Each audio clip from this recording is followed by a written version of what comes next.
Good morning, friends. Welcome back to another edition of Here I Stand. We've been off a few weeks, busy with travels and other things. Today, the Jussie Smollett, Ghislaine Maxwell trials are confused, perverted culture. What do these two cases reveal about who we are as a nation in many respects? I'm Pastor Calvin Lindstrom, joined by Pastor James Pittman. Pastor James Pittman, New Hope Community Church, and for such a time as this, Calvin Lindstrom Church of Christian Liberty. So two interesting trials. We've talked before about the Rittenhouse trial. I think that got more attention than just about any other trial in our nation, to James. And it was so much was made of that. Twitter yesterday took down an account related to the Ghislaine Maxwell trial. I guess they reinstated it. There was a lot of pressure and outcry after that account was banned. So the Jussie Smollett trial, I asked this question. If we're supposed to recognize Bruce Jenner as a woman, why can't we accept what Jussie Smollett is saying about what happened to him? I mean, who gets to choose what is real and what is fake today, right? Maybe we have to accept everyone's view of reality in this case. What's the difference, right? If there is no ultimate standard for truth, then why should we not accept him as a hero and as someone who suffered great injustice? Anyway, James, what's your take on all of this? Well, as much as the culture is trying their best to function in a world devoid of truth, that thing called truth keeps smacking them back in the face. And the reason why we can't accept the whole Jussie Smollett thing is because he was lying. And I just, again, we live in a world in which, on the one hand, you want to live in a fantasy world, but on the other hand, you want truth matters, and you can't have it both ways. Yeah, you just can't have it. Just can't have it both ways, and I think that's what's going on. That's the problem that this new world we live in keeps having. They want to suspend us in their make-believe world where boys are girls and girls are boys, but then they also want to deal in a world in which facts matter. Mm-hmm. And that's the schizophrenic back and forth we keep having in this culture. Yeah, exactly. No, I fully agree with that. Did you have a clip you wanted to play on the Smollett? The Smollett thing. Hold on. I'm just looking at the title: Jussie Smollett, Ghislaine Maxwell, and what was the third one? And just our confused, perverted culture. Okay. Our confused, perverted culture. That at the heart of the confusion is just our perversion. And what always comes back to me is Romans 1, suppressing the truth in unrighteousness. And that listing that we have then in Romans 1 shows just how varied and perverse is the fruit of denying God, denying his truth. And it's multifaceted. So you get the Jussie Smolletts and you get the perversion of the Maxwells. And they share a root in that there's a hatred against God and his boundaries, and it ends in incredible darkness and blindness and confusion there. So yeah, So yeah. so on the Tucker Carlson show, he had what's her name again? Candace Owen, and they were reviewing the case as it stood, Mm-hmm. uh, as they understood it. It was a good it was a good summary of what's going on at this point. Here's the video.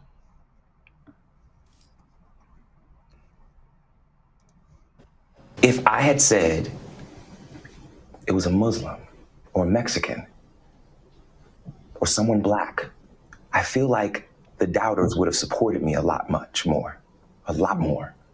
And that says a lot about the place that we are in our country right now. The fact that we have these fear mongers, these people that are trying to separate us, and it's just not okay.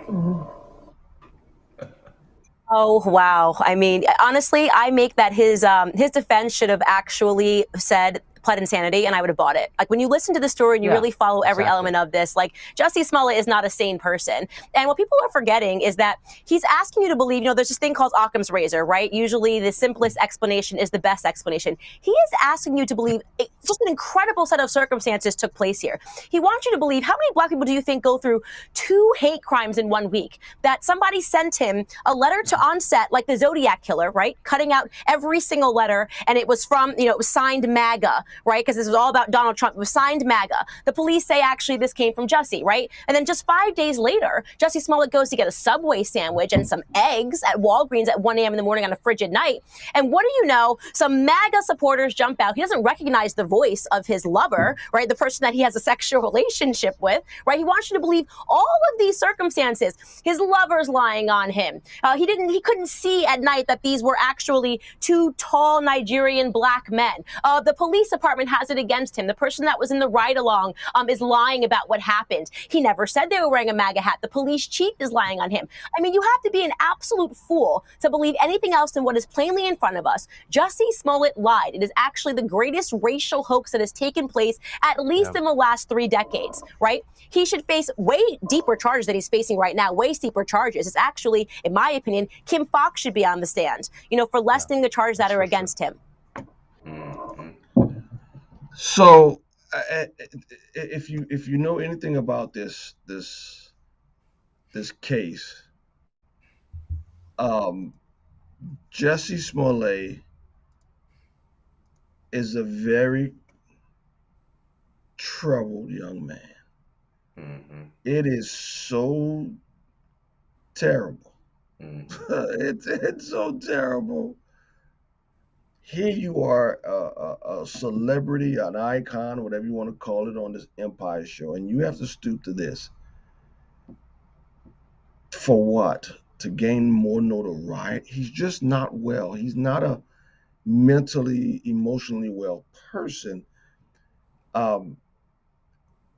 And I think from the get go, very shortly afterwards, what's his name? Dave Chappelle. He's very, that tells you something about our culture. Whenever comedians become the voice, somewhat voice of reason, Sanity. Of sanity. Mm-hmm. And Dave Chappelle had in his and it garnered a lot of views. Dave Chappelle had in his stand-up comic that the LGBT community was very upset with the black community because the black community did not support Jussie Smollett, right? And he's going, did you see this at all, Calvin? I did In a not stand-up, know. Yeah. he said the LGBTQ community was very upset with the black community because the black community wasn't supporting. He says, but what they didn't understand, the LGBT community, what they didn't understand was the black community was supporting Jussie Smollett with their silence, because clearly this Negro was lying, right? And so, and he didn't say Negro, right? that's Dave Chappelle. Everybody knew he was lying. Yeah. From the beginning, he was lying. Right. And even if you put it in a comic stand-up, that the black community was supporting Jussie Smollett with their silence because he was clearly lying. Yeah. But CNN and MSNBC bought it hook, line, and sinker and fit the narrative. And I mean, how sick do you have to be a multi-millionaire, Calvin? The envy of people around the world, and to do something like this. Yeah. I mean, how starved for attention and recognition. Yeah. How self-centered do you have to be to do this? Yeah. But you know, he's caught lying. Nothing to see here. Yeah, and Nothing to see. you know, we are drawing attention to this because it does reveal something. The Maxwell trial, though, I think that is a far worse matter, isn't it? Oh yeah. Smollett, you know, he deserves. Well, he should be paying probably hundreds of thousands of dollars in every dime. Yeah. That would be my biblical. He should, you know, be forced to make a confession and pay restitution. That would be the biblical thing there. But Maxwell, what that trial represents in terms of the apparently the exploitation of women, those are people that should be executed. But for some reason, in the trials that they don't like, whether it be the Smollett or the Maxwell one, there's no cameras. Rittenhouse, cameras everywhere. Yeah, that but is. Isn't in these two? Yeah. No cameras. Yep. So you have on one hand in Smollett, you have the creation of a false narrative, and that's wicked. It seems with the Maxwell, but there's even perhaps much more powerful cover up that is at work, and it is demonic and very insidious. And there were just like you have all the people who were going along with Smollett defending him. Unfortunately, there are a lot of pictures of Epstein and very powerful people. Absolutely. And Trump was in his circle at some level, and a lot of. He said you know what? That's interesting, Calvin, because they did ask Trump, and he said, "I knew of him. I never trusted him. I never went to the island." Right? He said, "I was never that close to him." But there are. They ran in the same circles, and that there are the photos. Correct. They ran in the same circles. What his involved. I hope it was not known, but boy, there's some you could say, I just didn't know how bad he was doing. Boy, that I don't know. I don't know if I can buy that. Clinton, obviously the Clintons, Bill Clinton flying all over on the Lolita Express with Epstein. And so that there's it's just it's a den of iniquity that I don't think we really know the depths of that and that perversion and how much trafficking of women and children takes place among there's quite a few the rich and the powerful. Quite a so few. that is the other aspect, and that's really where we should be praying for good justice. And the Smollett trial, that's easy pickings at one level. The Maxwell thing, I think, is a much more insidious, wicked thing that I pray can be brought to some measure of justice. Now, I don't know if you heard this. Comey's daughter is one of the prosecutors. I thought she was maybe she's the lead prosecutor. I don't know anything about her. It just sounded like, oh wow, that's kind of convenient given Comey's record and twisting of facts and the truth. You know what? We can rest that the Lord will bring a day of all. And that has to be the solace we take here. That they will. There's going to be a court room, a court proceeding with the perfect prosecutor who has all the evidence and is perfect in justice, and they will pay for it, if not in this lifetime, the next. Yeah, exactly. And that's where Christians really take our solace. It solar. is, right, because in this world we don't see what there should be and what we Yeah, desire, and yeah, we have to keep that firmly yeah, ensconced in yeah, our yeah. thinking. We are a nation that loves perversion, sadly, and Boy, but to this level, I'm not sure many people. I don't know. I don't know how many people understood to this level that it was this well organized. You know, mhm. with this many powerful people, not just in the U.S., Oh no, around the right, world, yeah, around the world. yeah, How bad it was. hmm, Um, so yeah. yeah, yeah, Yeah, yeah. and in this case, political party is not always the dividing line, right? No, There is wicked stuff that it goes to the heart rather than just the party, and how that's many? How where many? Go ahead. I'm sorry. I'm saying some of the weakness of the Republican Party is because of the compromise that goes very deep in some cases, I believe. Yeah, And how many Republicans you saw on television bringing attention to this trial? yeah, I I, I didn't. some, yeah, but not much. Yeah, Yeah, I haven't seen anyone. You've seen no. some talk about this trial? I think there was this Marjorie Green who was kind of Okay. admittedly, she's a little bit over the place in some cases, but I think she was very upset with Twitter's banning of this one account and was raising awareness of that. Yeah, I don't know how many others wanted to go out on the record on some of this stuff. Is she still stripped of all her committee duties? I, She's not I'm on no committees, right? I'm not honestly sure of all of that. Yeah. I know at one point even the Republicans stripped her of all her committee duties. I don't know if she's back on or whatever. But you're talking about the one person in Congress that's been so outspoken that even the Republicans kicked her off. And again, I don't know too much of her. I don't know much about her, but is she the only sane person in Congress? Well, yeah, the people that they call insane in some cases, They're the same ones, right, right? So, right. yeah, Yeah.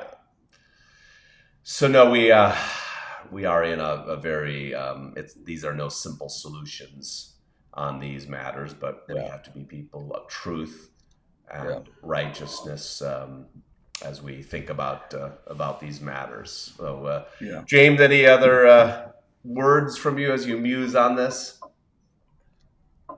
Um, Again, there's a plethora of eschatological views in the Christian church. Mine, I believe in the millennial kingdom, and I hope that the Lord is coming back soon to right these wrongs. That is where I put my ultimate faith. Um, this world is crazy. Kelvin, in the sermon this Sunday, I said, hey, if I wasn't a Christian, I'd be held up in some cabin, uh, you know, locked and loaded, trying to stay away from the crazy people of the world. Mm-hmm. If I was not a believer, but I am, and again, my faith is ultimately in the hope yet to be revealed. And Mm-hmm. so Yeah, that's what that I'm. is where, and I go back. It's difficult always to compare this generation versus previous generations. Yeah. In terms of Mhm. the wickedness scale, we can see it more easily today. But the heart has always been deceptive and wicked. Yeah. There, Yeah. there have been other periods of incredible perversion, disgusting natures, things you just don't like and discuss. I mean, really, it gets into that issue. It's like I don't even know much about this. Yeah. So, Yeah. as much as we think, okay, well, this must signal the end, that's where I say, you know what, be careful. Yeah. That is in God's timing, Yeah. because there have been other very wicked ages. Yeah. We say, oh, Yeah. look at all the governmental overreach. Yep, we're seeing that today. But you know what? People have lived in horrible periods Yeah. of governmental overreach. Yeah. So we have to try to, we can't be so self-centered, I guess, in terms of our perspective on these matters. That would be my my response to some of these things. Yeah, but that is absolutely true. Again, we don't know. But if someone told me, I was discussing with a friend, he was like, "Has the world ever been so united in their goal to totalitarianism?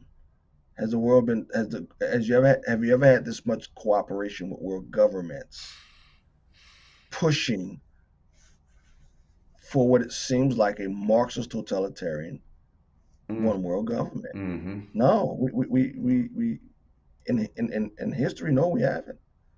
We haven't seen this. You had nation rising up against nation, and to a very much extent, you have that.